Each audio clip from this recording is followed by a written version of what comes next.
आमच्यावर प्रचंड दबाव येतोय। आम्हाला कल्पना आहे आमची धरपकड होईल, आम्हाला तुरुंगात जावं लागेल, आमच्यावर केसेस होतील, आम्ही फासावर चढलो तरी चालेल, पण आम्ही आमची लढाई लढणार आणि आम्हाला सन्मानाने लढण्यासाठी जो काय अधिकार आहे तो आम्ही मिळवल्याशिवाय राहणार नाही। विरारच्या अर्नाळा येथील आदिवासी व कोळी समाजातील बांधवांची घरे महसूल विभागाने जमीनदोस्त केली। अर्नाळ्यात झालेली तोडक कारवाई ही भाजपच्या दबावामुळे झाली आहे।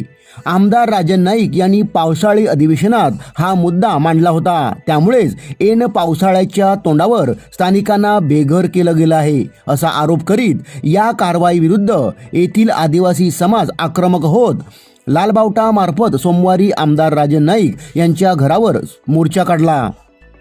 यावेळी बोलताना लालबावटा संघटनेचे शेरू वाघ यांनी आक्रमक होत ही कारवाई मोजक्या घरावर केली गेली आहे, बांगलादेशी नागरिकांच्या घरावर कारवाई केली गेली नाही असे सांगून कारवाईच्या अगोदर तुम्ही भारतीय जनता पक्षात सामील व्हा, तुमच्या घरांना हात लावला जाणार नाही असे आम्हाला सांगण्यात आलं आहे असा गौप्यस्फोट करीत त्यांनी न्यायाची मागणी केली आहे।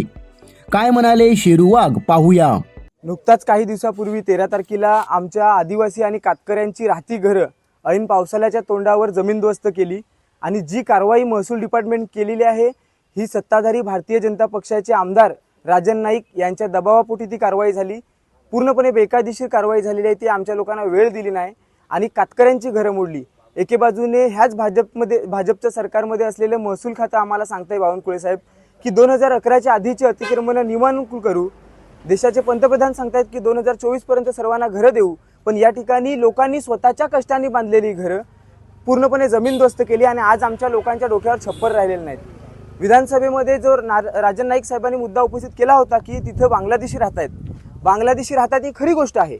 अर्नाळा पोलीस स्टेशनमध्ये 6 किंवा 7 अशा बांगलादेशींवर FIR दाखल आहेत आणि ते बांगलादेशी आत्ताच्या घडीला जामीनवर बाहेर आहेत, पण त्यांच्या घरांवर कारवाया नाही झाल्यात कारण ती बांगलादेशी लोक भारतीय जनता पक्षाच्या सोबत आहेत।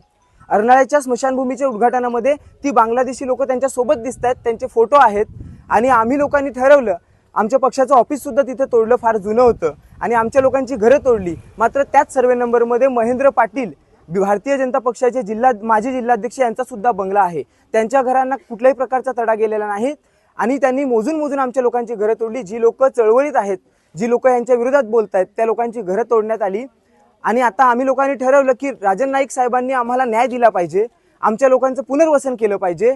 या नैसर्गिक आपत्तीचा जो निधी आहे त्या निधीमधून आमच्या लोकांना कुठेतरी आसरा दिला पाहिजे। जर बांगलादेशींवर कारवाई झालेली आहे तर मग कुठे बांगलादेशींवर कारवाई झाली? मग आमच्या लोकांचे जे व्हिडिओ आहेत, आमच्या पार्टीचं ऑफिस तिथे तोडलं, आमच्या कातकरी बाया आहेत, पायामध्ये 4 इंचचा होल पडलेला आहे, खिल्ला त्यांच्या पायामध्ये घुसलेला आहे। तोडक कारवाईच्या दरम्यान एका बाईचा पाय फ्रॅक्चर झाला, तिथे तुम्ही व्हिडिओमध्ये जर पाहू शकता तर कातकरी समाजाच्या बाया, त्या विधवा बाया आहेत, त्यांचा कोणी आसरा नाही आणि त्यांनी तिथं प्रचंड आक्रोश व्यक्त केला, तिथं विरोध केला, तरी सुद्धा कुठे प्रशासनाला जरा सुद्धा आमच्या लोकांवर दया आली नाही आणि कातकऱ्यांवर आणि आदिवासींवर आणि कोळ्यांवर कारवाई झालेली आहे। या उन्हाच्या तडाख्यामध्ये कोळी समाजाच्या ज्या अपंग महिला होत्या त्यांना तिथून खेचाडत काढण्यात आलं आणि एकाही बांगलादेशीवर कारवाई झाली नाही। बांगलादेशींची तिथं घरं आहेत, आता सुद्धा तिथं घरं आहेत, पण ते बांगलादेशी त्यांच्या सोबत आहेत, आमच्याकडे त्याचे पुरावे आहेत आणि खास करून तोडक कारवाईचे 1 दिवस अगोदर याच बीजेपीच्या लोकांनी आम्हाला सांगितलं की तुम्ही बीजेपीमध्ये सामील व्हा, तुमच्या घरांना हात लावला जाणार नाही आणि आम्हाला निरोप आला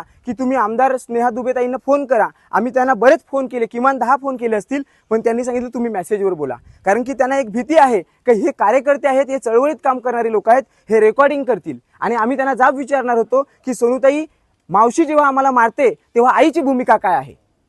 जर बाजूच्या आमदारांनी आमचा मुद्दा विधानसभेमध्ये उपस्थित केला तर तुझी आम्हाला वाचवण्यासाठी काय भूमिका होती?